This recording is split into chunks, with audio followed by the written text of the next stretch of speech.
Hello and welcome to Pop Culture Shark. I'm Final Monkey. And I'm Caleb.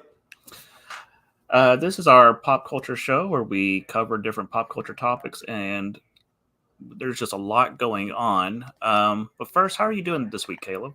I'm doing well. It was a nice week off from the show to be with family and whatnot. But excited to be back. Got a lot to say today. So, how are you doing? I'm doing pretty good. Yes, it just seemed like everything blew up last week. I've been reading a lot of classic Spider-Man. I just got done reading Spider-Man No More, First Appearance of Kingpin, all that. I really enjoyed that story. Oh, it's really good. I thought his motivations for quitting were kind of lame, but just when the whole Kingpin and Freddie Foswell story, just very well done. Some fun J. Jonah Jameson moments, and I feel like the comic book has kind of hit its stride, where it's like, okay, Mary Jane's in place now. We kind of have our Archie Riverdale group together now, and the stories are getting a lot more fun. You got Harry Osborn and Gwen and Flash showing up here and there, and so I'm really looking forward to see what happens next, because this is a lot of stuff I have not read before.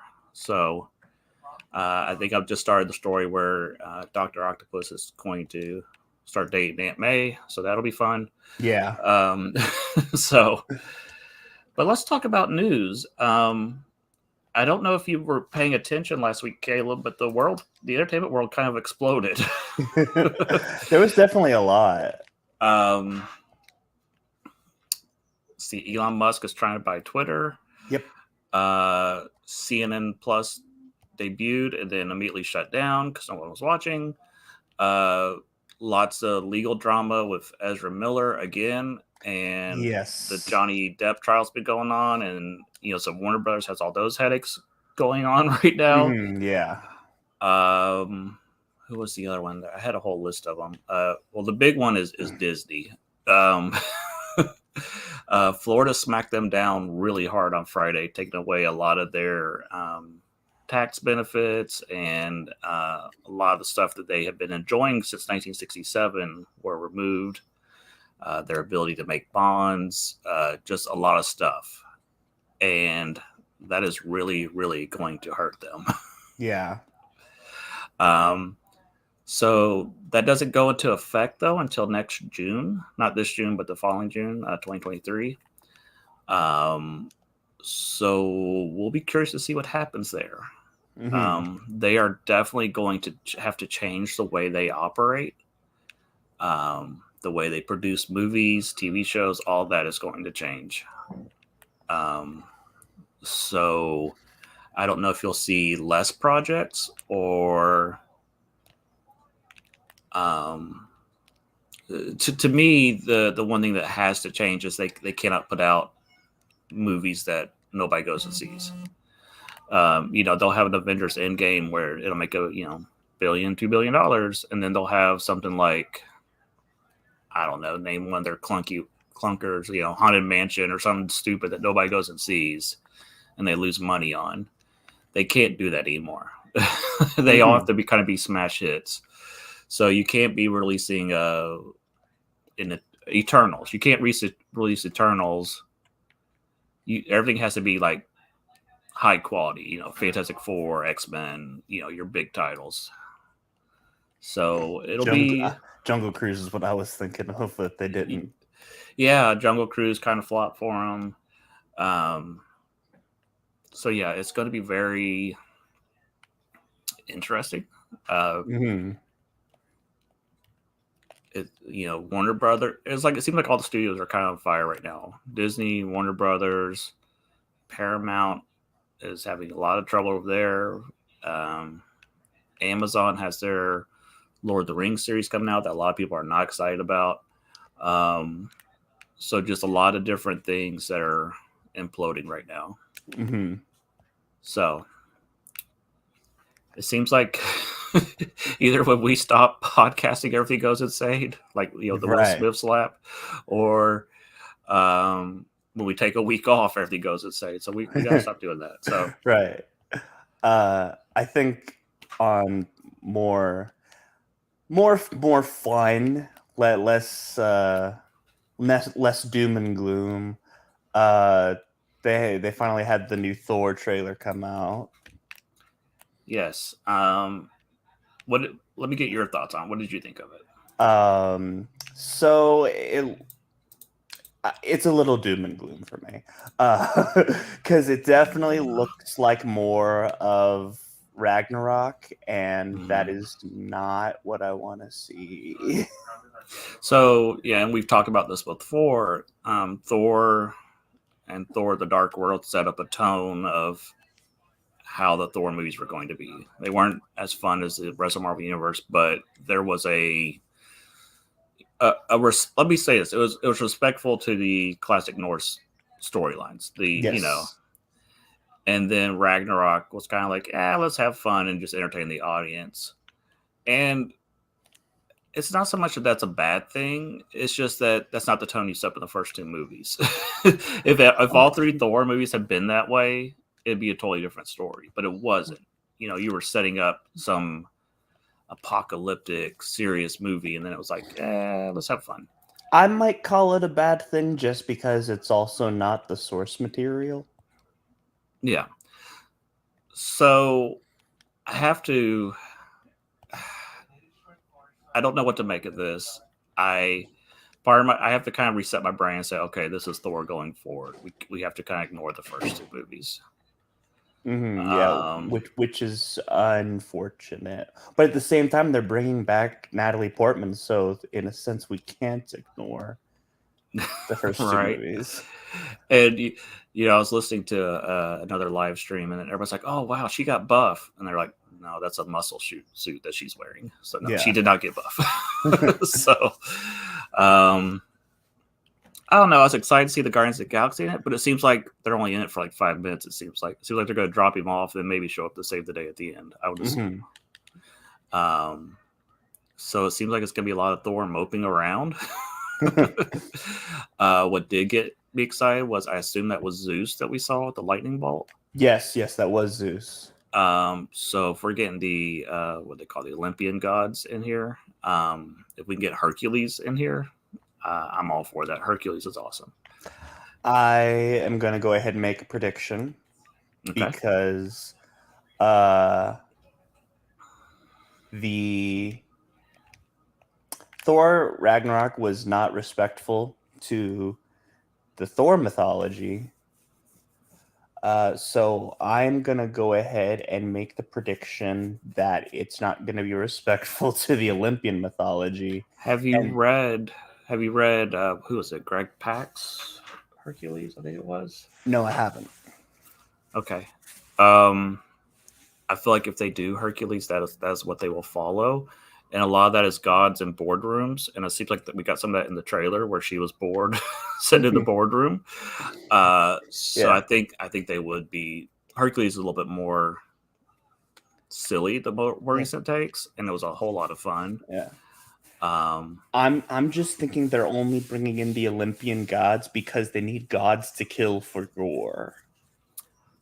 I could see that. I could see him killing Zeus.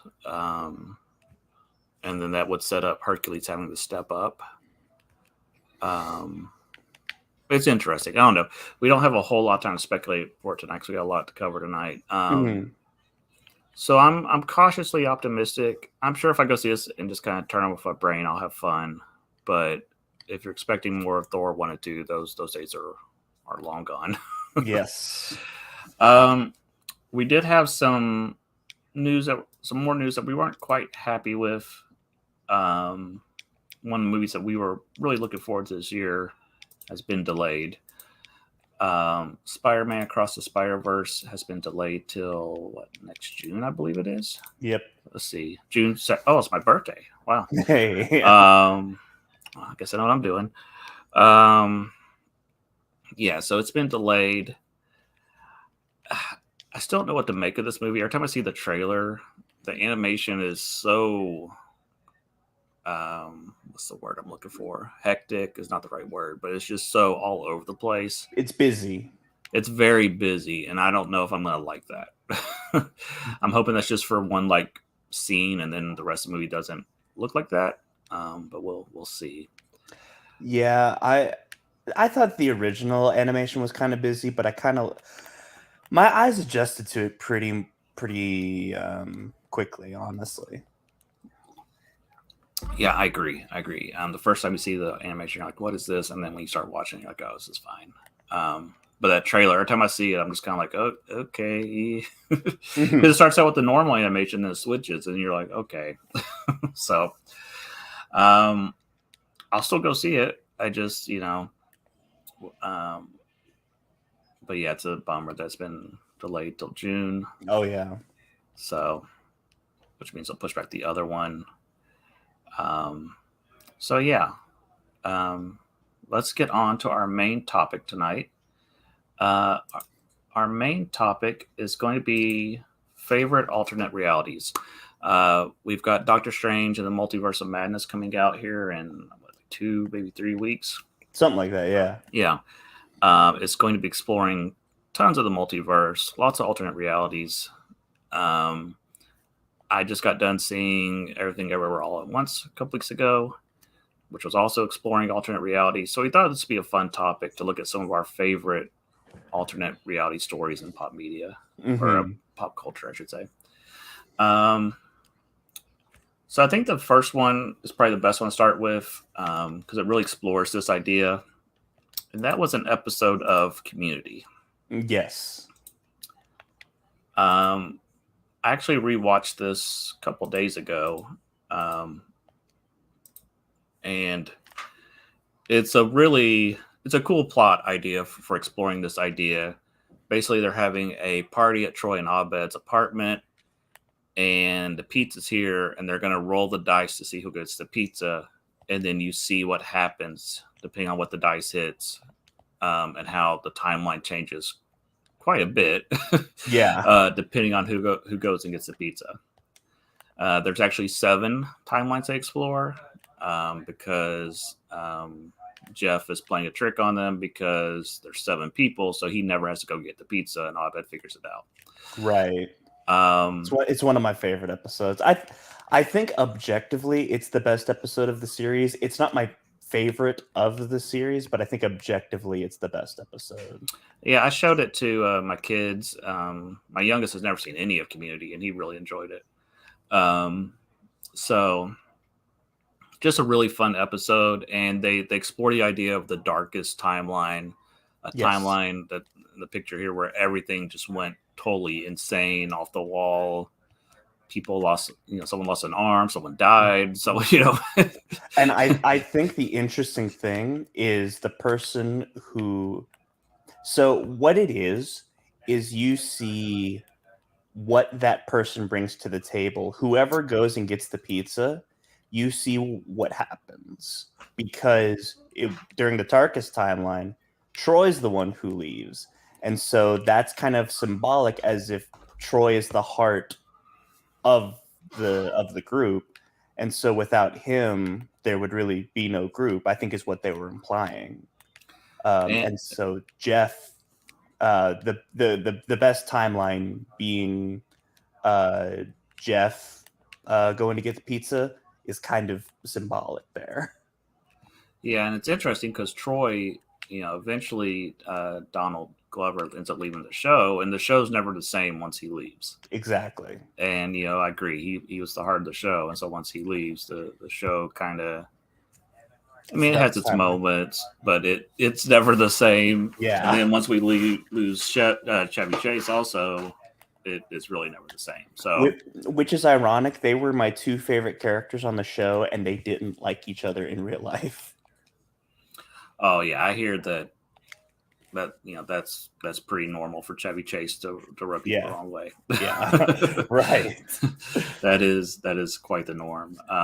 But no, this is definitely a good one to bring up, because it's definitely the deconstruction of the whole idea. Yeah, so I thought it was a good place to start. We're gonna move on to one that I don't know if you know. I know you know the show, but This is an episode. It's actually a two-parter of the classic G.I. Joe series, World Without Ends. Are you familiar with this one at all? I'm not, honestly. So basically, Destro is messing with some transmuter or whatever ray. It goes off, and a group of Joes, there's like 8 or 9 of them, end up in an alternate reality where Cobra conquered the whole world. Mm-hmm. All the Joes are dead. And now the whole world has descended into a civil war between Cobra Commander and Destro.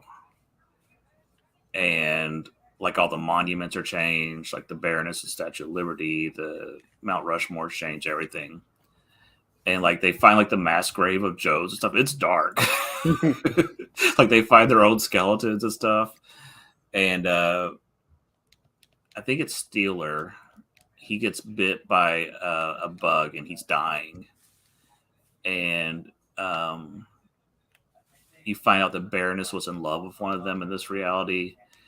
And so what's cool is at the end, the Joes have a chance to go back, and 3 of the Joes say, no, we're staying here to fight to start up G.I. Joe again.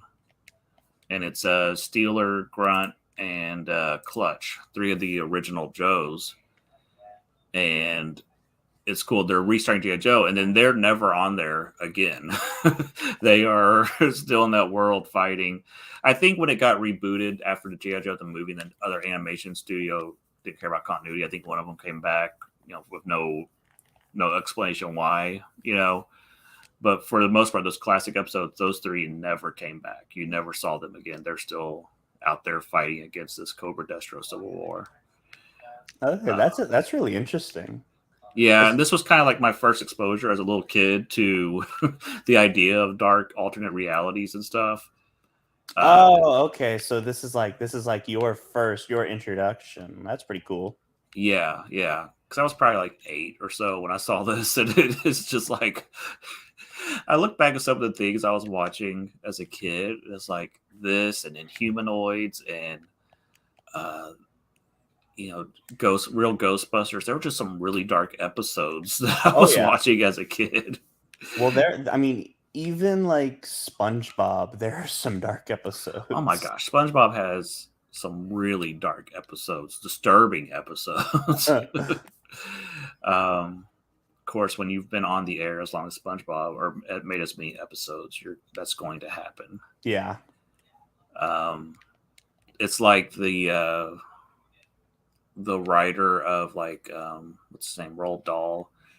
Oh yeah. He would write like Willy Wonka, then he'd go write something dark and smutty just because it's weird. It's like when your brain is constantly like going to write something like SpongeBob, like cheerful, haha, your brain just like, okay, I have to go write something dark. Right, I have to have this outlet. So I totally get it. But yes, great 2-parter. If you've never seen it, I know there's they have an official YouTube channel that's always showing G.I. Joe. So I don't know if they show it on there or not, but definitely worth checking out. World Without Ends, just really cool episode. All right, so let's go to another one of your choices. Justice League: A Better World. Yes. Honestly, this is it's hard to tell just because, like, for me, being a little bit younger, the idea of alternate realities may have been a little bit more prevalent. But if anything, this was probably my introduction to alternate realities.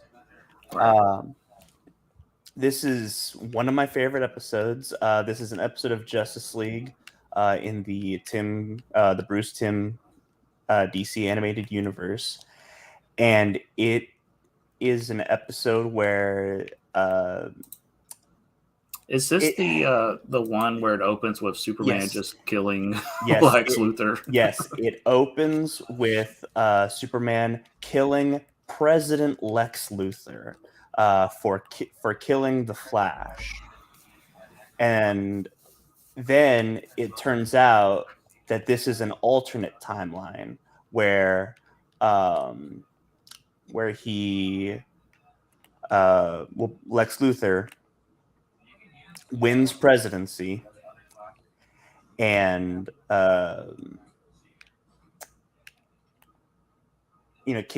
ends up killing the Flash and getting away with it using his role.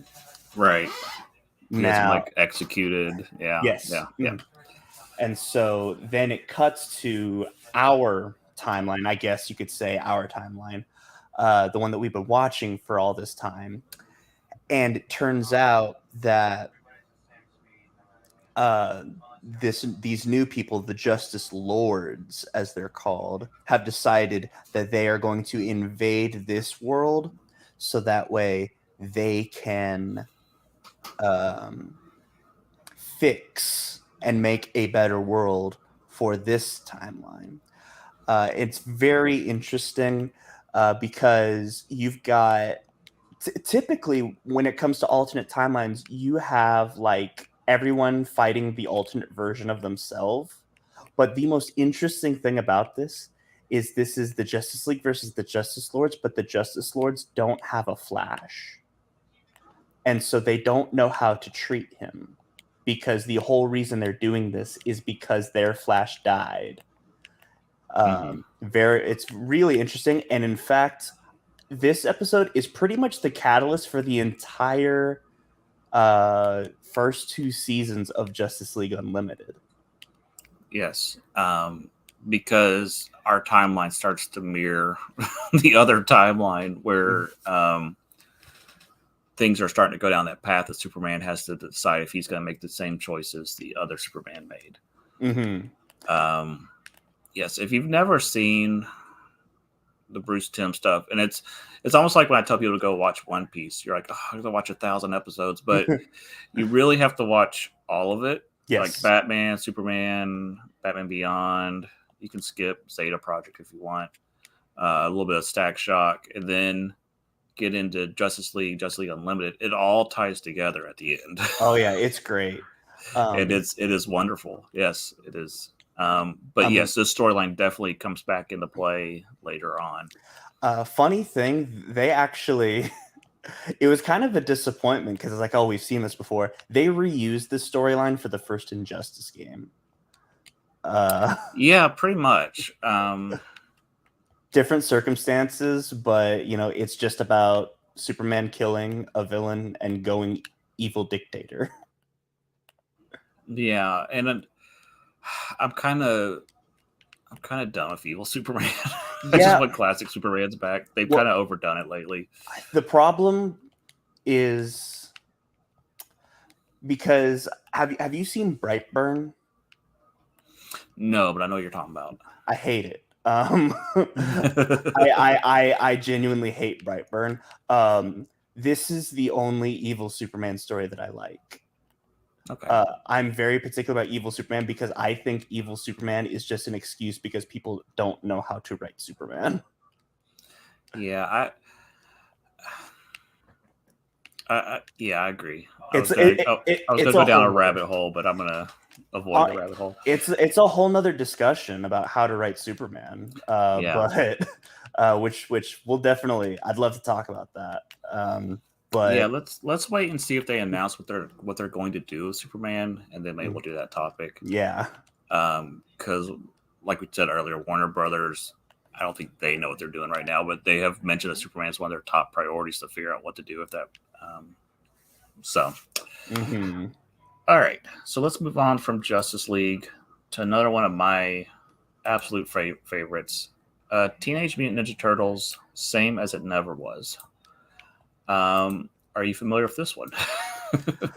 No. Whenever you said Turtles, I assumed you were talking about. Oh no, I am. Okay. Now that I see the picture, I know exactly which one you're talking about. I thought you were going to talk about Turtles Forever, but this one I definitely know. Okay, so this is the 2003 series.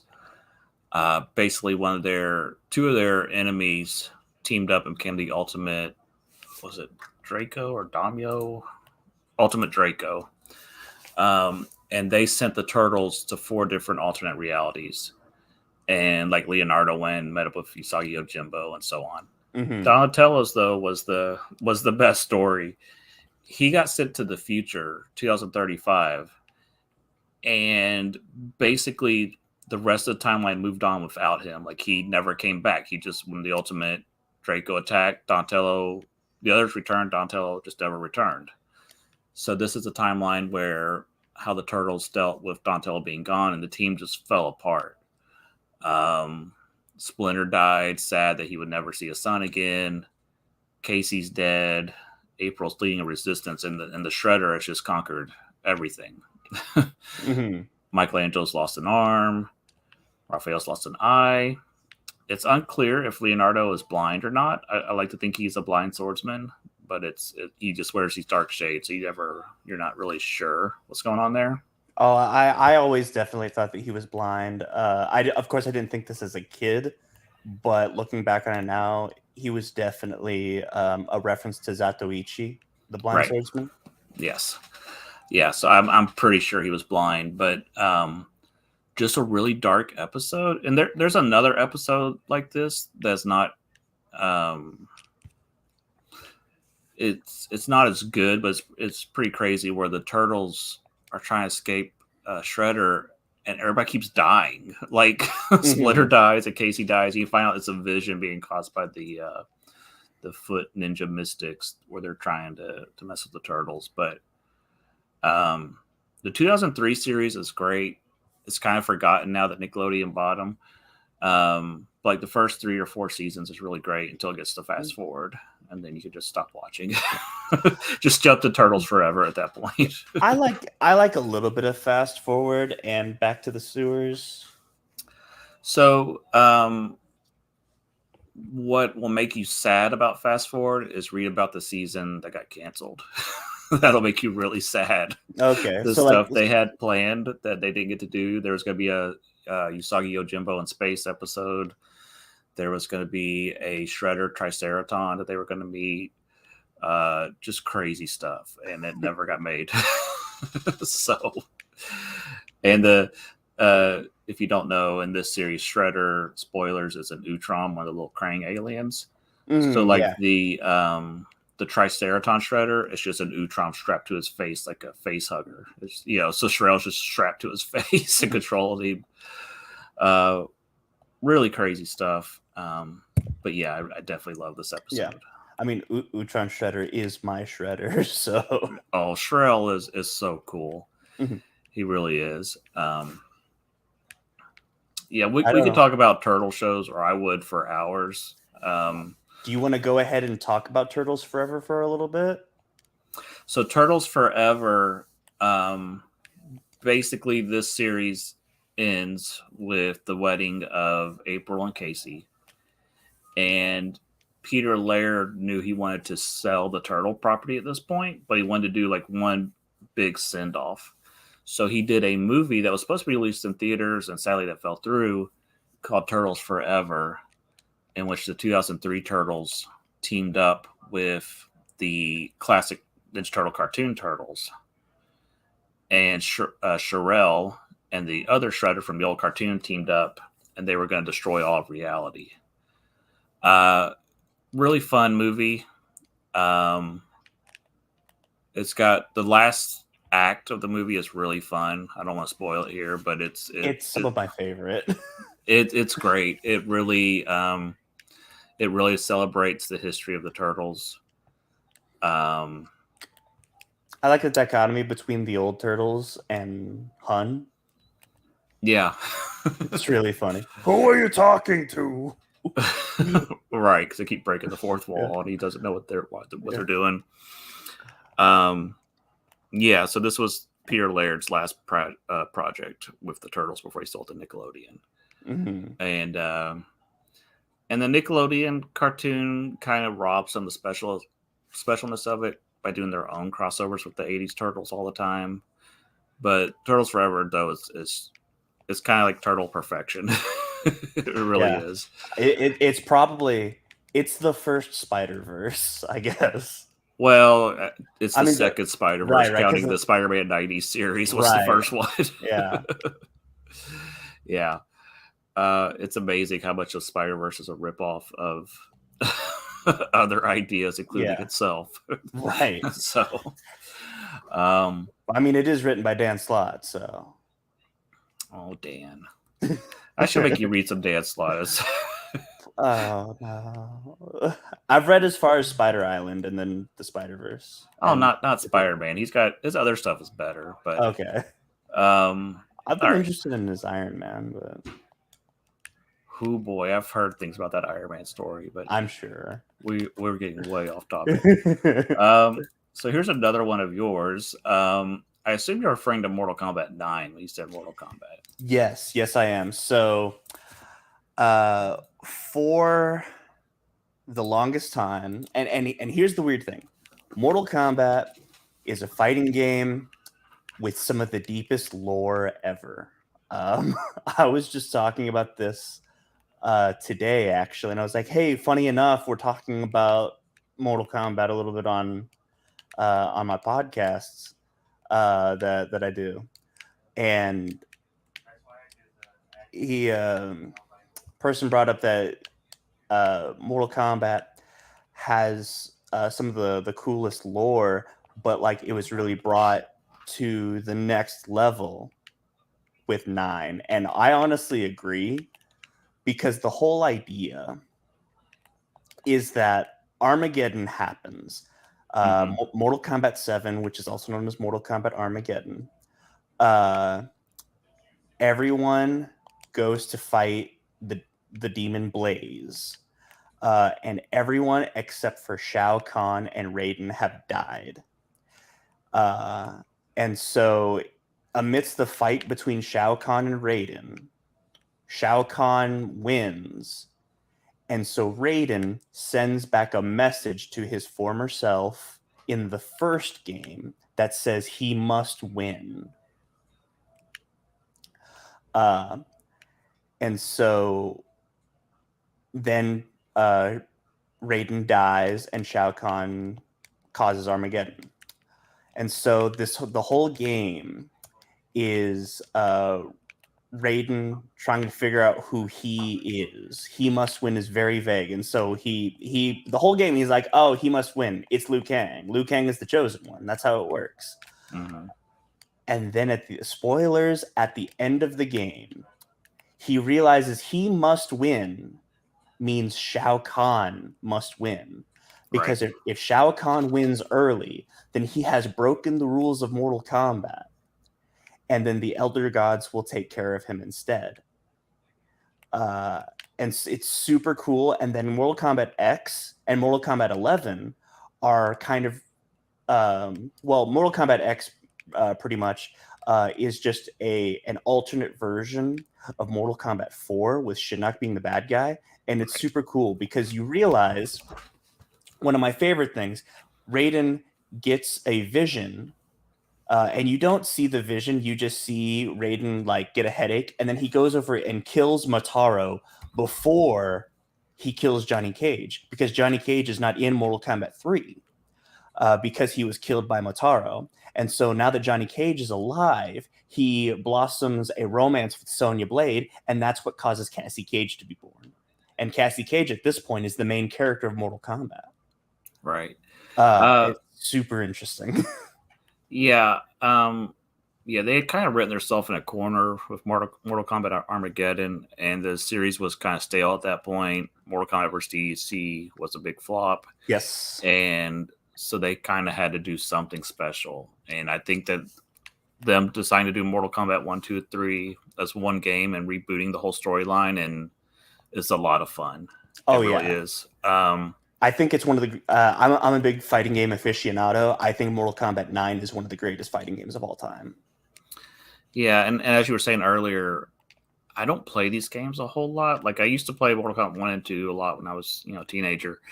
But I love the stories. I'll sit here and watch the YouTube clips of the stories all day. And I think they're kind of. I mean, I didn't watch the DLC yet for Mortal Kombat 11 Aftermath. Yeah, I haven't watched Aftermath yet, but it kind of seemed like they're rebooting something, but like I said, I haven't seen Aftermath, so I don't know where the storyline is going next. So they're rebooting the reboot because it turns out that they did stuff wrong. So with Mortal Kombat 12, I have no idea where they're going, because they're going to be rebooting the reboot in the image of Fire Dragon God Liu Kang, because Liu Kang needs an Ultra Instinct form as well. Right. But yeah, we should mention that the events of Mortal Kombat 9 turned Liu Kang against Raiden. Yes. And so there you have to deal with Dark Liu Kang for a while. Mm-hmm. And then they kind of patched things up in 11. Yeah. So. Well, it's not that they patch things up in 11. What happens is Chronica brings in the past. So like it's Dark Liu Kang and like the evil characters and the new version of Johnny Cage with Cassie Cage, and then they also have the old version of Sonya, the old version of Johnny Cage, the old version of Raiden, right, and like the old version of Liu Kang. And so it's actually the old version of Liu Kang who has to decide if he's going to make the same mistakes that his dead counterpart made. Very confusing. It's the Spider-Verse of Mortal Kombat. Yes. Yeah. Yeah. If you found any of that fascinating, like I said, all the YouTubes of the story modes are it's all on YouTube. The story mode is, so you don't have to play the game, but they make really nice movies just to sit down and watch of 9, 10, and 11. So that's why I think the Mortal Kombat movies are like some of the best video game movies, is just because the stories are interesting on their own anyway. The thing about the Mortal Kombat movies is just let the video game team tell the story for the next movie. Yeah. Quit hiring these writers that just screw things up. Right. But you know what's one thing I'm noticing about this discussion we're having? There is a lot of times the catalyst for these alternate realities is like someone important who's kind of the heart going missing or dying. So like with Troy being the heart of the group, and then that's the darkest timeline, Donatello going missing, never coming back. The death of Liu Kang in Mortal Kombat is really what causes 10 and 11 to happen. The Flash dying for the Justice Lords. That seems to be a common theme. Yeah, I agree. So let's pick one that's not one of those. Star Trek Deep Space Nine, Far Beyond the Stars. Star Trek has explored mirror universes quite a bit. The most infamous one is the one with Captain Kirk and the evil Spock and all that. That's where the goatee joke in Community comes from. Right. And they've done that goatee joke everywhere. They've done on Space Ghost and so on. Mm-hmm. But Far Beyond the Stars it's different. And I don't know how familiar you are with Deep Space Nine. Not at all. Okay. So Deep Space Nine is my absolute favorite Star Trek series. Like, no question.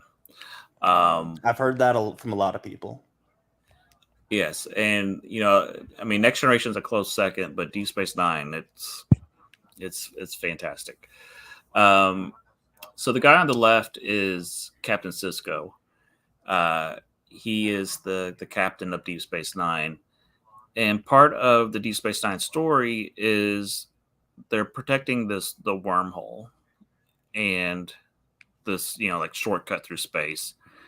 And the people, Deep Space Nine orbits a planet called Bajor. And on Bajor, they worship these wormhole aliens, the prophets. And sometimes the prophets will send to Cisco a vision. They say Cisco's their emissary. You don't really know what that means. But they are like guiding his path. And so he gets this vision and he wakes up in 1950s and he's a science fiction writer. And all the cast is there playing different roles. And so the whole episode is about the struggles of a black writer in the 50s about how, like they're publishing everybody's pictures, but they won't publish his picture because they don't want the public to know that the writer's black. Or they won't publish Kira's picture because she's a female writer. And oh my gosh, if the world knows that these stories are being written by a female, it's over. It's done. So it's all about the racism and sexism of the 50s that was going on. I keep saying 50s. It might be a little bit before 50s. No, it is 50s. Okay. But his big story he wants to pitch is a story called Deep Space Nine about a black captain on a space station. And they're like, no, absolutely not. And it's about his fight to try to get the story created. And it is just very moving episode. And then at the end of the episode, when things kind of switch back to normal, Cisco's like, and when he went to the 50s, his name was Benny Russell. So he's like, I don't know which one's real. Am I just a story created by Benny Russell, or is Benny Russell just a figment of my imagination? And so then you don't know from that point on. And they'll kind of tease it every once in a while, like he'll wake up in that other timeline again. He's like in an insane asylum where it's like he's like painting over the walls to say Deep Space Nine isn't real and stuff. You're just like, wait, what is going on here? But just a really moving episode, really great. And one of the endings they discussed for the series, and they decided not to, and I wish they would have, was that the final shot would have cut to an elderly Benny Russell hugging the script for Deep Space Nine, having finally made his show. And they decided not to do it because the ramifications would have been too great. Like had he created all of Star Trek or whatever. But just a really great episode. Okay, that's very different because I assumed that whenever you said we were talking about Star Trek, we'd just be talking about the Mirrorverse or something. And they explore the Mirrorverse a lot on Deep Space Nine. And that's kind of an easy out. I decided to pick one that people don't know about. Yeah, I definitely didn't know about that one. That one actually sounds, because like I guess the Mirrorverse is it's revolutionary, but it's not interesting anymore because everyone does it. Right. That actually sounds interesting. Yes. And so they bring they bring that back a lot. Not a lot, but every once in a while it'll come up. Like he'll start having visions, and they'll start bringing up Benji Russell again. You're like, wait a second. So if you watch it, Deep Space Nine is different from Next Generation because Next Generation, most of the episodes you can watch by yourself and you're fine. Deep Space Nine is like one humongous storyline from like season 3 on. It's just one huge story. So you kind of have to watch it all to take it all in. So, but it's really great. And it has a very definitive ending at the end of Deep Space Nine. So it makes sense that there's no movies because there's a definite ending. I just love Deep Space Nine. We can talk about Deep Space Nine for hours. Yeah, I've never gotten into much of Star Trek. The most being what is it called, the Kelvin timeline, which I guess that's another timeline. Yeah, and I don't, it started out fine, but it's yeah. That's more due to legal issues behind the scenes of them not being able to use designs and stuff from classic Star Trek, so they had to make up something new. Mm-hmm. That's a whole other deal. I don't know. I've wanted to like get into Star Trek, but it seems like the beginning to every Star Trek show is bad. It's the beard rule for Next Generation Deep Space Nine. Does Riker have a beard? Then it's good. If does Cisco have a beard? Then it's good. Yeah. We'll figure out how to make you watch Star Trek at some point during this process. How he did it. We just got to figure out the best way to do it. Mm-hmm. All right. So moving on from Star Trek Deep Space Nine. I left this one vague. I assume you're talking about Ocarina of Time, but I just put Legend of Zelda series. Yeah, well, yes, it starts with Ocarina of Time. So you're talking about everything. Okay, I thought you were. Yeah. Yes, because I have to talk about Breath of the Wild because the one thing that's interesting, let's go ahead and preface this. For the longest time, we did not know a definitive timeline for the Zelda games. There were a lot of theories of it being a split timeline, which starts with the Legend of Zelda Ocarina of Time, because at the end of Legend of Zelda Ocarina of Time, Link is sent back to where he was a kid. And well, there's kind of three timelines that right. There's the one where he disappeared, so there was no hero to stop Ganon. There's the one where he went to the future and defeated Ganon, but then abandoned them. And then there's the one where he returned as a kid and prevented Ganon from taking over. Yes, and so that is what would eventually happen. Because for the longest time, we only thought there were two timelines, and then they come out with Hyrule Historia. It turns out there's three timelines, because why would anyone think that one of the timelines would be where you die? Yeah.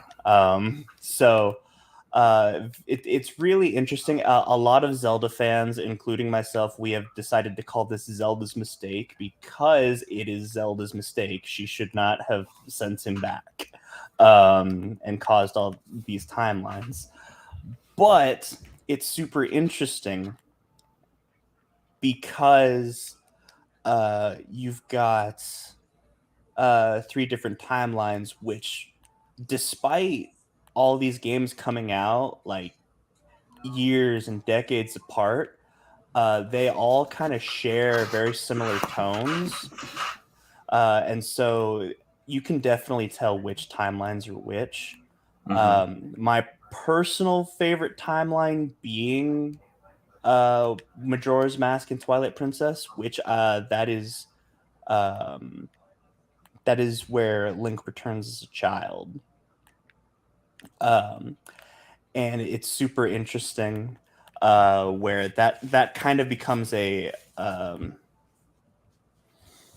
almost a thematic trilogy, because in Twilight Princess it's not the same Link, but it's definitely a descendant of the hero of time.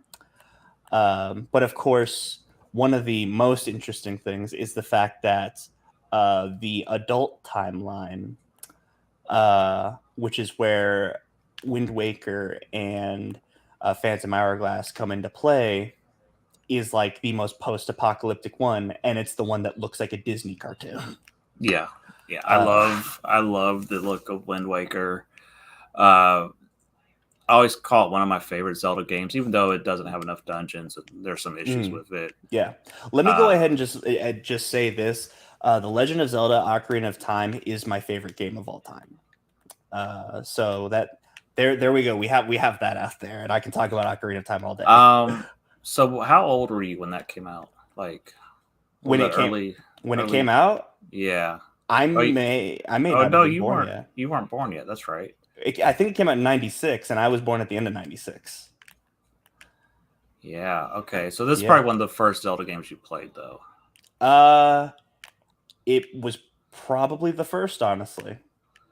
So I think my favorite is probably Link to the Past. Yes. That's because of how old I was when it was out, Yeah. And Link to the Past, like, there's a lot of Zelda. Whenever you said this, I was like, I could just talk about Zelda, because getting to Link to the Past, the Dark World is a whole nother timeline. Yeah. Yeah, it is. And then they do it again in A Link Between Worlds, which have you played that one? I have not. Okay. It's really good. And then you have Twilight Princess, where the Twilight Realm is another timeline too. Right. There's just Twilight Princess made me angry. I have issues with Twilight Princess, but we'll talk about Zelda one episode. Yeah. The big issue I had with Twilight Princess was Zant. They made a big deal about who's Zant. And then when you finally find out, you're like, I don't know who this person is. Right.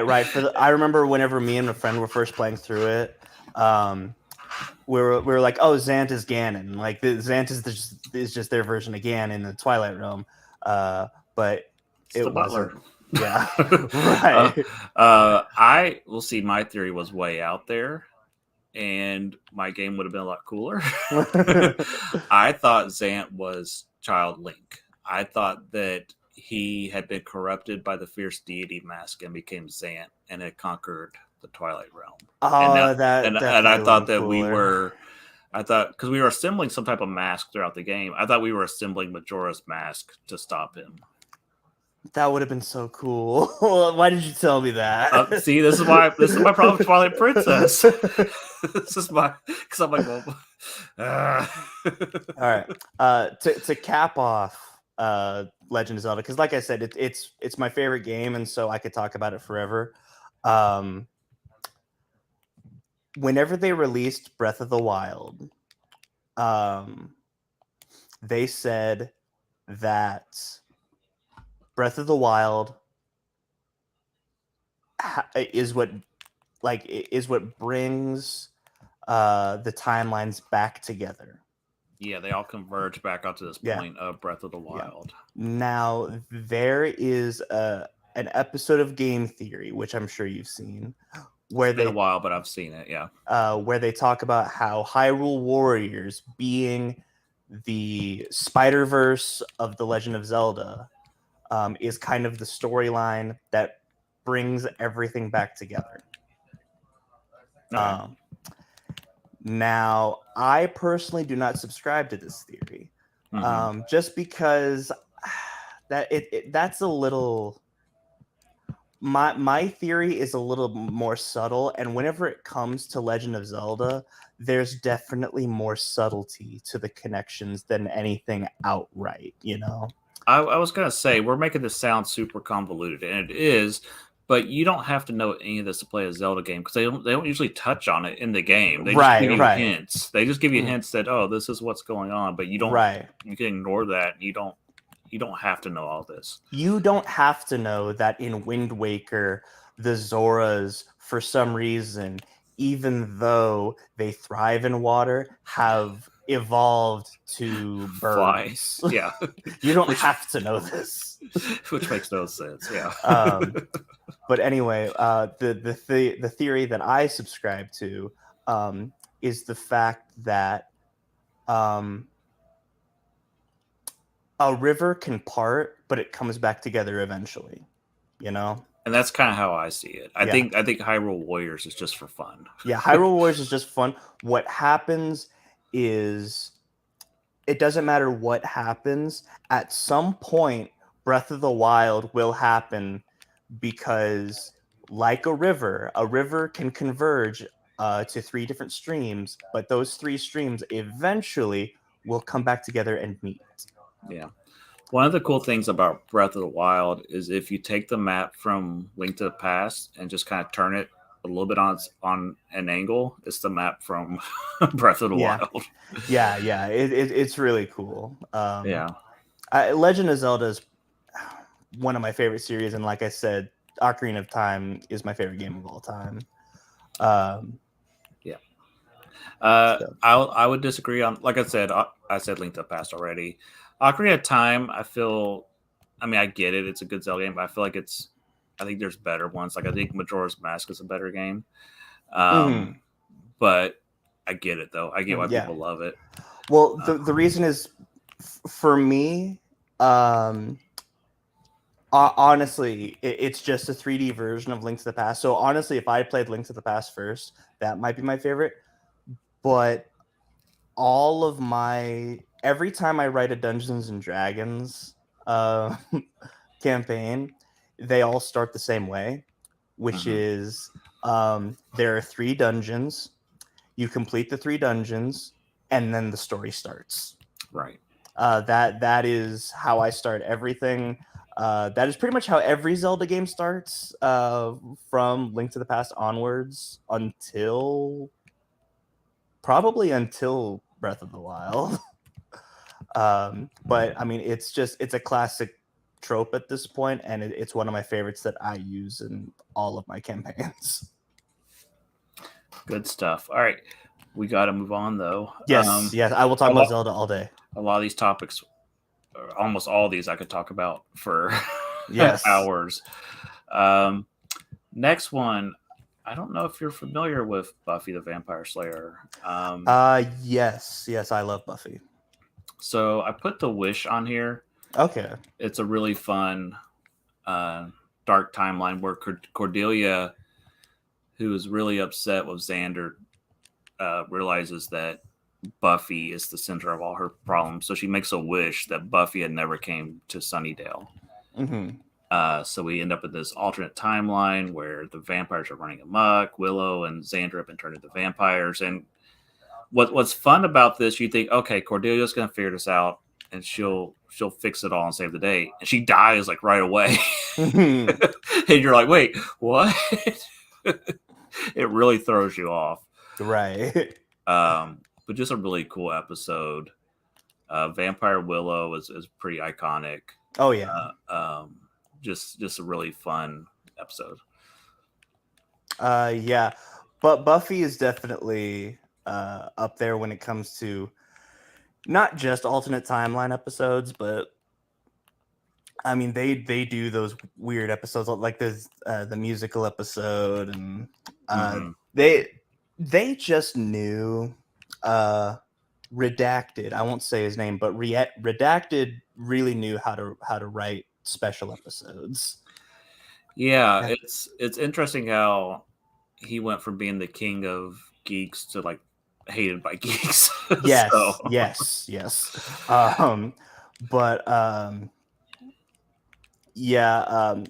And Cordelia Chase is like one of my favorite characters in fiction ever. I love Cordelia. Absolutely. And so in this episode, whenever I saw it, I definitely was thinking that she was going to figure this out and it was going to be a big character moment for her. I was definitely caught off guard. Yeah, it's a fun twist. It's just like, and there's something about one of the things that I like about alternate realities is, what is it called? Plot armor that people have. Yeah. When you go to an alternate reality, all bets are off. All that plot armor just goes away, and I think that's why that's one of the more appealing things to be about alternate realities is you just don't know what's going to happen. Yeah, it's kind of like, and we didn't put this one on the list, so we don't have to talk about it. But that idea is very much encapsulated in the Young Justice episode "Failsafe," where it turns out that it's all just a vision that everyone's put through by Miss Martian, but like everyone dies. Yeah, and you don't know that's similar to the Ninja Turtle episode where everybody dies, and you don't know what's going on. You're like, well, this isn't an alternate reality. Is this a time travel episode? What's happening? Yeah. Yeah, that's I just love alternate realities. They're so much fun. Yeah. I don't want to see them every week, but because like I said on Deep Space Nine, they went to the mirror universe like once per season almost, and it got so boring by the end. Yeah. So it's just every once in a while, it's just a lot of fun. Yeah. Plus, I think one of the big things is you have to be invested in the regular timeline for the alternate timeline to be interesting. Absolutely. I've had so many people I'll be like, oh yeah, read Flashpoint, it's fun, but they don't like DC, so they don't get it.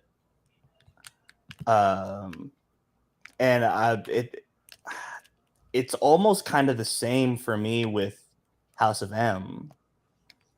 Even though I do like those characters, there are some characters whose alternate realities I don't care about. House of M's a weird one. Yes. Like I don't like Spider-Man's alternate reality at all, where he's like shaved his head bald and stuff. That's just like, what? Yeah. What are you doing? Yeah. Good stuff. All right, so let's move on to one that I know nothing about. I put Final Fantasy VII on here for you. Okay. So this is definitely a complicated one because it's still going on and we're not entirely sure what's happening. Yeah. So Final Fantasy VII is one of the greatest games of all time. That's not an argument. if someone says, what's the Citizen, and I don't like Citizen Kane, but the Citizen Kane of video games, being Final Fantasy VII, it is up there. What it is they announced this Final Fantasy VII remake, and so they said that it's only going to cover the Midgar portion, which in the original game, the Midgar portion was like the first 5 hours or something, and so they're like making it into a 40-hour game. What's happening? The game is released, and it turns out that this is not a remake of Final Fantasy VII. What is happening is they are remaking Final Fantasy VII. Now, what this means is in the Final Fantasy VII lore, they defeat Sephiroth, they defeat Genova, blah, blah, blah. And then they come out with this movie called Final Fantasy VII Advent Children, which I believe is the last in the timeline of the compilation of Final Fantasy VII. It's either that or Dirge of Cerberus, but nobody cares about Dirge of Cerberus, so it doesn't matter. And so at the end, Sephiroth comes back, and then Cloud and Sephiroth have this big rematch. Well, in Final Fantasy VII Remake, for the first couple missions, it's all kind of the same. And then right before you meet Aerith, Sephiroth shows up. Now, for those who know, that's Sephiroth showing up too early. Sephiroth doesn't show up that early in the game. And so what's going on? What is this? And why does he have this? Why does he have this wing? He's not supposed to have the wing this early. He doesn't get this wing this early in the game. What's happening? And Cloud's getting all these visions of future things that are happening. And Aerith is kind of acting as if she knows things. And so there's nothing explicitly said in the game because we've only got the first game. But this is all the evidence points this to being at the end of Final Fantasy VII Advent Children. Before he dies, Sephiroth decides to go back in time and remake the Final Fantasy VII story. And so he's just messing with Cloud, trying to free the timeline so that way he can make it whatever he wants. None of this is said explicitly in the game, but this is definitely where the evidence points to. And I thought it'd be interesting to bring up something that's definitely an alternate timeline, but is not finished yet. And so one of the more interesting things that we have no idea what's going on is for some reason a character who very much historically dies before the game starts.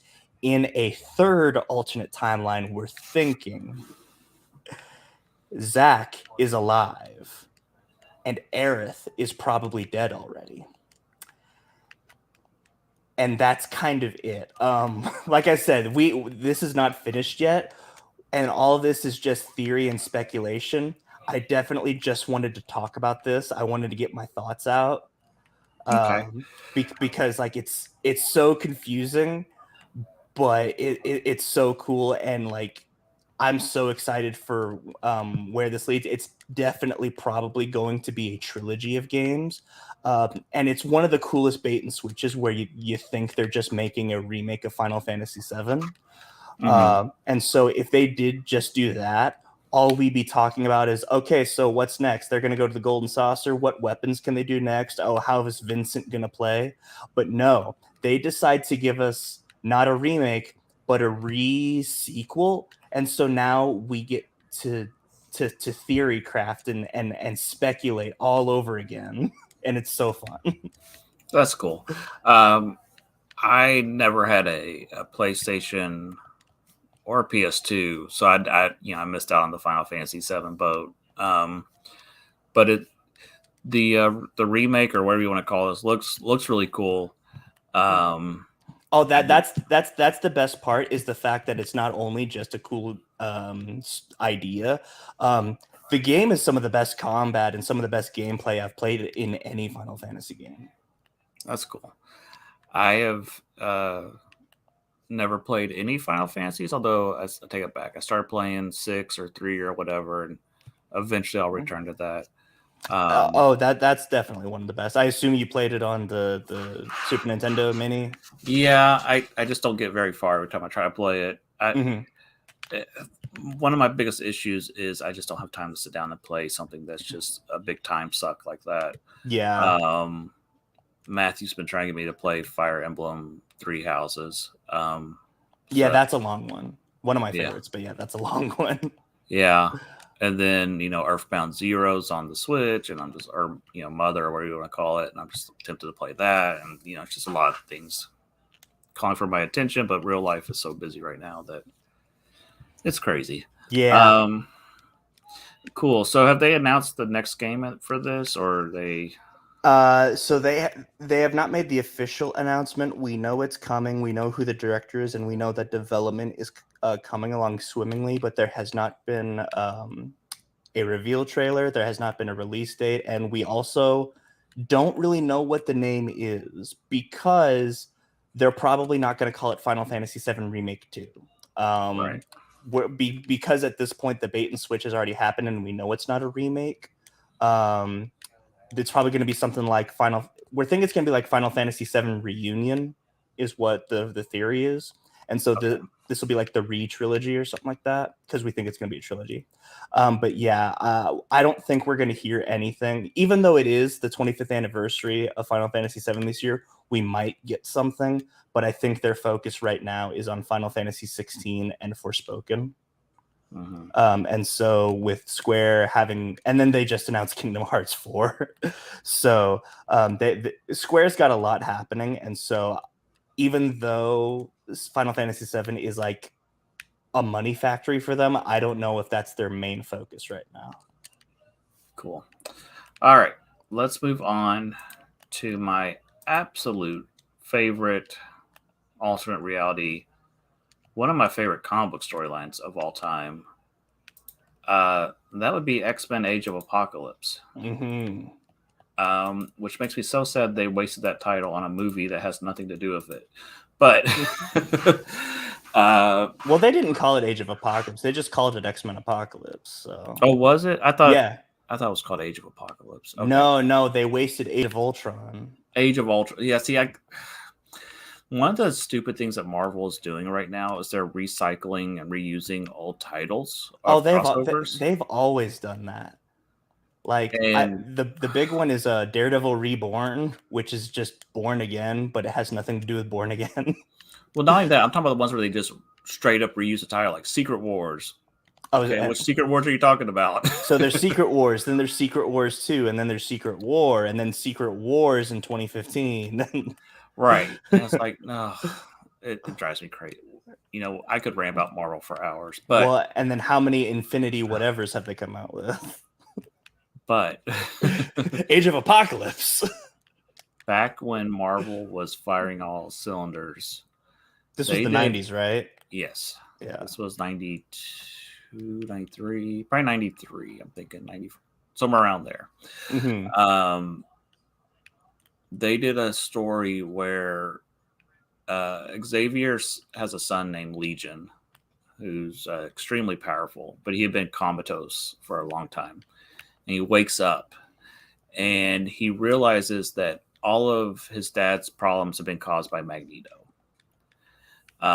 So he decided he's going to travel back in time and kill Magneto so that Charles Xavier can have the utopia he's always wanted. He goes back in time, and some X-Men go back in time to try to stop him. And he goes to kill Magneto, and Xavier jumps in the way. So now Xavier dies in the 60s or whatever. And so then we cut back to present day, and now Apocalypse has conquered the whole world because the X-Men were never there to stop him. Mm-hmm. Because Xavier never formed the X-Men, and in this world, Magneto has formed the X-Men. So instead of just doing like a 6-issue crossover or whatever, they just canceled all the X-Men books and relaunched them all for 4 months. I think it was 4 months. Maybe it was 3 months. And at the time, there was no internet, so we had no idea what was going on.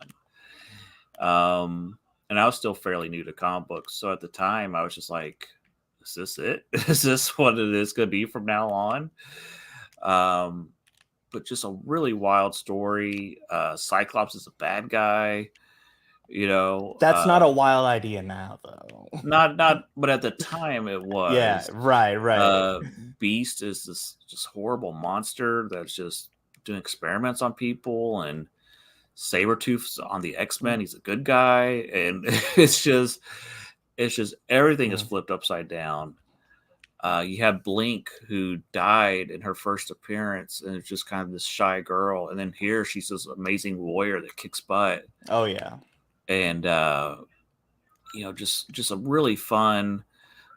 They played on some tropes that you were used to, like Wolverine and Cyclops were always coming to blows a little bit, X-Men, but here it's all out. Cyclops blew off Wolverine's hand. He took out one of Cyclops' eyes. It's just a crazy story. It's very dark, very bleak. There's it is a lot of dead people. But this story, when it came out, just really made me really start to want to write stories like this. Really opened that whole world up to be this, here's alternate worlds where this happened, that happened, and drawing maps of what the new world looks like, and just all that fun stuff that comes with it. Just a really fun series. I would love if maybe 10 years from now we get this as a movie. You got to set up the X-Men first and all this, but if they could do this as a movie series, it would be awesome. So, what are your thoughts on Age of Apocalypse? Age of Apocalypse, definitely, it's one of my favorites as well. My personal favorite still being Days of Future Past. It's a little bit more concise. But Age of Apocalypse is super cool because I think what it really has going for it, because of it being an alternate reality, is the designs of the characters are so much cooler. The artist's name, Joe Madura, or Matt, they call him Mads. Yeah, his artwork is amazing. Yeah. I remember, I think it was last year or year before that, Marvel Legends actually had an entire Age of Apocalypse line, and the figures looked so good. Yeah, Cyclops is on clearance at Target right now for $6. I've been very tempted to go buy him. Yeah, I've seen that too. That's the one with like the side part, right? I think so. Yeah. But yeah, and I think my favorite design actually being Jean Grey.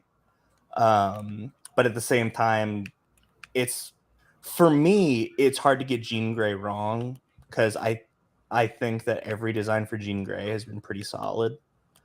But yeah, what pops into my mind when you say Age of Apocalypse really is just the alternate designs of the characters, which I think is some of the funnest things you can do with alternate timelines. Because with, to bring this full circle, talking about Justice Lords, one of the coolest things, because they could have just had their regular costumes and it would have been fine. But like Superman's wearing this, black, white, and red Superman suit, and Batman's got the Batman Beyond symbol early on, and Wonder Woman's cut her hair. So one of the coolest things you can do in like alternate timelines is redesign characters. And that really, whenever you talk about Age of Apocalypse, that's what comes to my mind, is just the redesigns. One of the things I really like about Age of Apocalypse is Apocalypse always talks about doing this, and he never does it. So finally, this is like the ultimate Apocalypse story. Like this is what it looks like when he actually wins, Right. and this is what it would take to stop him. And just great storytelling. It's like 20 parts or something. It's long. But it's fun. So not every series lands perfectly. Like the Gambit and the External Story is kind of meh. But Generation Next is still one of my favorite miniseries. That ending is so dark, and it's one of my favorite comic pages of all time. Just great stuff. X-Men Age of Apocalypse, they've collected this in trade several times. I'm sure it's on Marvel Unlimited. I would definitely check this one out. Absolutely. If you're an X-Men fan, this is many times when they'll do what is the number one greatest X-Men story, this usually pops up there. It's way up there. So very cool. We had more that we could have talked about, but we just boiled it down to some of our favorites. What are some of your favorite alternate realities? Please post them down in the comments. We'd love to hear them. But yeah, like we said, this is one of our favorite things is alternate realities. So let's move on to our final segment. The old how he do it. He made me do it. How he do it, yo. How he do it, yo. This is now a different. We are going to talk about NWA and the Wu-Tang Clan. Right.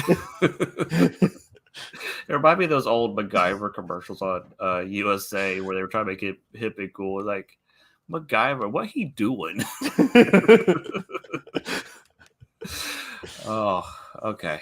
Welcome to Shively. Yeah. So this week, Caleb had me watch Star Wars: The Clone Wars, which I've seen chunks of Star Wars: The Clone Wars here and there, but he sent me one of his favorite storylines that I had not seen. And of course, right now the name of it is going to escape my brain. I call it the Deception arc. Deception. Thank you. Yeah. Basically, spoilers for an old show. Story starts with there's a plot that's going to happen against Palpatine, and Obi-Wan gets killed by a sniper right away. Of course, we know he's alive because it's Obi-Wan, but Anakin doesn't know that, and they have faked Obi-Wan's death so he can go undercover as the sniper, infiltrate the prison, try to find what's his name, like Evlar or something? Yeah. Or more evil or something weird. Yeah. It basically infiltrate the bad guys, join it with some bounty hunters, be tested, and then ultimately try to stop the plot.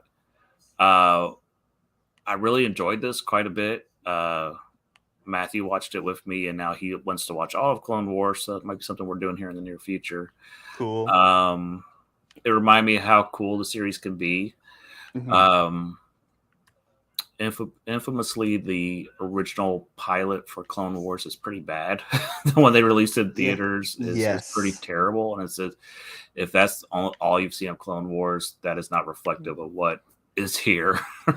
That's the funny thing is what they decided to do was splice 4 episodes together and release it in theaters, and they picked like the 4 worst episodes. Oh, it's terrible.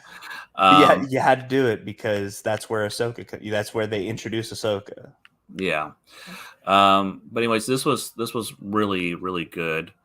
If you like Obi-Wan, this is definitely an Obi-Wan story. Anakin's getting quite ticked off towards the end, which I guess I didn't expect him to be doing that much in Clone Wars at this point, but he's really like going off on the Jedi already. Yeah. So that is actually that's part of the reason I wanted to get you to watch this, because I think one of the best parts about Clone Wars is the fact that it really fleshes out Anakin as a character, and it makes you believe everything that happened in Return of the Jedi. Because not Return of the Jedi, Revenge of the Sith, excuse me. Everything that happened in Revenge of the Sith, because they're seeding him like the Jedi already don't trust him. They wouldn't even tell him this, which is super interesting. But yeah, I'm glad you like this one. This one is definitely a Caleb episode, because it not only does it have Obi-Wan Kenobi, but it has Boba Fett and it has Cad Bane. And I think this is some of the best Cad Bane has ever been. Yeah, I was gonna say, I had a question for you because I don't remember why. Let me rephrase that. Does Count Dooku know that Palpatine is Sidious? No. So he does not know. Okay. Right. No, wait, hold on. No, he does. He does, yes. Okay. Why do they keep trying to kidnap Palpatine or take him out? I kind of didn't understand. Like I kept expecting some plot twist at the end, where like, oh, Padme was really the target, or Theo Bibble, or somebody, you know. So I believe that actually, that comes up later. I believe that actually is the plot. What they do a lot is they use Palpatine as the catalyst for them to kill a bunch more people. You know, so Palpatine was the target, but they missed and they killed this other person, when in fact the other person was the target. Okay. So that happens a lot. It does get a lot of Count Dooku stuff is very confusing in the show, because you're not exactly sure how much he knows. And one thing that is very one thing that's very interesting to remember is they don't think that Count Dooku is a Sith Lord. Which is a weird thing to remember. They just think he's a fallen Jedi who leads the Separatists. Okay. It's not until season 6 where they finally pay off the Sifo Dyas thing. And the Pikes call Dooku Tyrannus, and Obi-Wan says, "Wait a second, you're Tyrannus?" And that's when they figure out that he's a Sith Lord. Really? That's interesting. Yeah. Because at the end of Phantom Menace, they're already looking for the master of Darth Maul. They're like, well, he's got to have a master out there. No, they're not looking for the master. They're not sure. There's always two there are, but did they kill the master or the apprentice? And they didn't know. Interesting. Yeah. So probably during the summer, I'm gonna sit down with my kids and we'll watch episode 1 and 2, and then we'll plunge into Clone Wars. Yeah. So, do you want me to send you the canonical order of Clone Wars, so that way that would be helpful. Yeah. Because I'll be honest, when it comes to Clone Wars, the first 2 seasons are very inconsistent, and season 1 for the most part kind of sucks. And so it's easier whenever you realize that some of season 3 happens before season 1, some of season 2 happens before season 1, and so like you're still getting the bad episodes, but it's not like constant. Yeah, I hear you. Yeah. But definitely check out. I guess it was a 4-parter. Yeah. Clone Wars definitely subscribes, especially starting with season 3. They subscribe to the solid 4-episode arcs. Yeah. So if you want to watch these at home, this was Deception, Friends and Enemies, The Box, and Crisis on Naboo were the names of the episodes. Oh, real quick before we stop, what did you think of The Box? The Box is one of my favorite single episodes, and it's so fun. It was cool. Those bounty hunters that show up, did any of those bounty hunters show up on other episodes, or is it kind of like they're one and done? Oh, yes. So they do show up occasionally? Mm-hmm. Okay. Yeah. I thought those were all fun characters. A lot of them died. Yeah, and it's kind of a payoff because some of them, like season 2 especially, is a very bounty hunter centric season. Mm-hmm. And so that's them kind of coming back. Have you ever seen the movie Cube? I have not. I've heard of it, but I have not seen it. This is pretty much their riff on Cube. Gotcha. Yeah. But yeah. Yeah, I definitely enjoyed these 4-parters, or this 4-parter. And I'll get back to Clone Wars later this summer. But if you have not watched it, or if you were put off by that first movie and didn't give Clone Wars a chance, definitely check this out. This is some cool stuff. Yeah. Cool.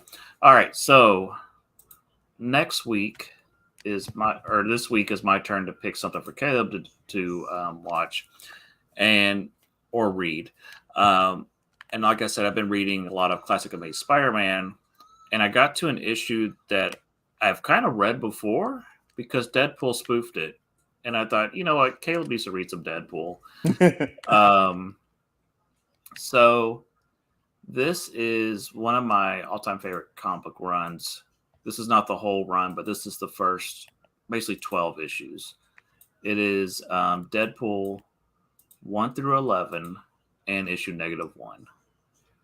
I mean, you can read 0 if you want, but starts here. Deadpool 1 meets up with Siren, the Hulk. Some fun stuff happens. It's just kind of really setting up the Deadpool's world. But the issue that I really want you to read is issue 11. Let's see if this will let me scroll up.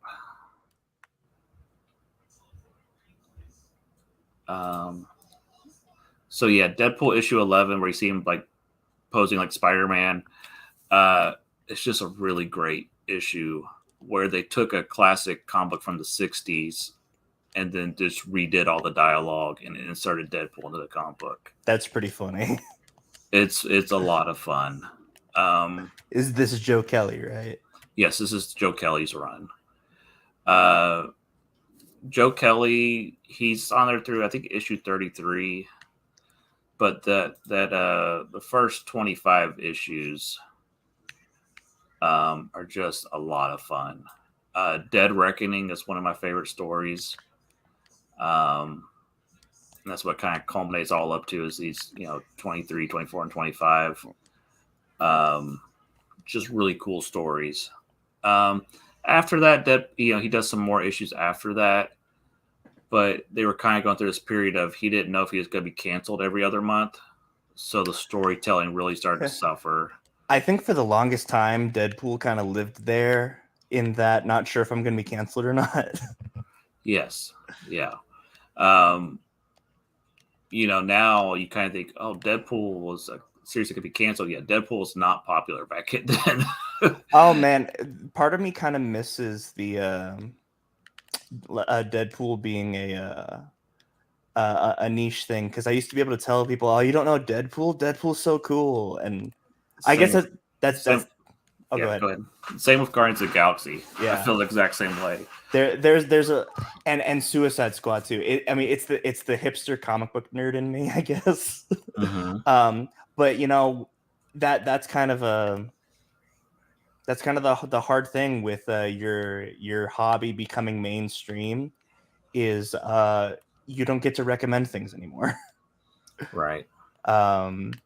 But I remember whenever I used to play with my friends the Marvel Ultimate Alliance game, and Deadpool was a character and rarely played, but one of the coolest characters. So I would come over and play him, and they're like, "What? Who's this guy? So cool." Yeah. Right. He just was this, he looks like a Spider-Man ripoff, and you're like, okay, well, I'd rather play a Spider-Man, Yeah. When in actuality, no, he's a Deathstroke ripoff. Yeah. He's kind of like Rob Liefeld took Spider-Man, mixed him up with Snake Eyes, and said, okay, here's my new character. Yeah. There's actually, so Epic Rap Battles of History, they did Deadpool versus Boba Fett. And one of the lines that Boba Fett says is, You stole Spider-Man's eyes and Snake Eyes as weapons. You got Wolverine's powers, man. Your comic sloppy seconds. Basically. Yeah. Yeah, Deadpool is so much fun. Does this have I keep trying to scroll on that page and I can't. Does this have like Deadpool death and all that?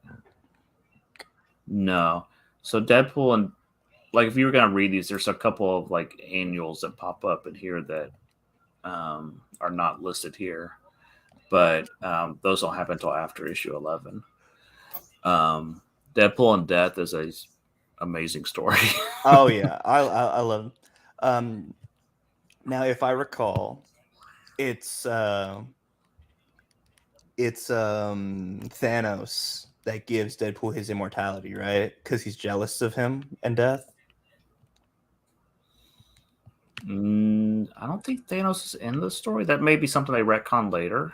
Okay. I don't think he's in the initial story. It's been a while though since I've read it. Gotcha. That, and honestly, that's why I call Lobo the actual DC's Deadpool, because the origins of their immortality are very similar. Because as far as I know, Deadpool's immortality comes from the fact that Thanos is jealous of him in Death, and so he doesn't want. So he gives Deadpool immortality, so he and Death can't be together. Yeah, I mean, basically, in Deadpool and Death, they fall in love, and there's this moment of where he kind of has to choose: does he stay and fight Ajax, or does he go to be with Death? And then the healing factor kicks in; he can't die, and yeah, yeah. Now, if you don't know about Lobo's immortality, what it is Lobo goes to hell, and then hell doesn't want him, and so they send him to heaven, and heaven doesn't want him, so God and the devil give him immortality so they don't have to deal with him. Sounds about right with Lobo. Yeah, very cool. So I'm looking forward to hearing what you think about Deadpool. Yeah. Because I know modern Deadpool, it's a slog to read. It's just the same thing of him cracking jokes and killing people, and it's just kind of like, okay, there's way more to the character, and so I highly recommend Joe Kelly's run. He a lot of stuff Joe Kelly did in the series is what made Deadpool who he is today. You know, Blind Owl and all that. Just a lot of those things were things that he introduced. So yeah, that's where you get into the argument of who really created Deadpool, because a lot of people, you know, because I believe it was Liefeld that actually created the character Deadpool, but everything that Deadpool is comes from Joe Kelly. So who created Deadpool has been an argument. It's similar to who created Batman. Yes. Bob Kane or Bill Finger. Bob Kane came up with the idea, but Bill Finger is someone who put all the stuff in there that you know and love. You know, Yeah. So yeah, comic books are usually a collaborative process, and you know that's why a lot of people have issues of Stan Lee about they say, oh, he created this. Well, no, he created this with somebody else. Yeah, I being one of them. Yeah. I definitely, whenever anyone brings up Stan Lee, I have to bring up the other two, just because I have to. And that would be Jack Kirby and Steve Ditko. Yes. Yeah. But yeah. Yeah, people don't understand how important Jack Kirby is to Marvel Comics. He's no idea how important he is to comic books in general, because a lot of the stuff he did at DC was super important too. Like, he created the New Gods. Yeah. That's a whole other episode. This has been a long episode. I've already forgotten what we said we were going to do next week. Okay, so we're not exactly positive what it's going to be, but with next week being May the 4th, it's going to be something Star Wars related. Okay, very cool. Yeah, so tune next week for a mysterious Star Wars episode. Yeah, that should be a lot of fun. Obi-Wan is just around the corner. Random question though: have you been watching Moon Knight? I have not. I have not either. Okay. I still need to finish Hawkeye, but I have had my dad. My dad has been very critical of these shows. He said that nothing but WandaVision has been good, which is valid. I disagree, but it's also a valid opinion because WandaVision is the only thing that's come close to the movies. But he says that Moon Knight is actually very good. So with that, I've been really interested to watch it. Cool. All right. Well, that's our show tonight. We hope you enjoyed it. We'll be back again next week next Sunday at 6:00 Eastern. Post down in the comments your thoughts on Star Wars: The Clone Wars or your favorite alternate reality, and we'll talk to you next week. I've been Final Monkey. And I'm Caleb. We'll see you later. Bye. See ya.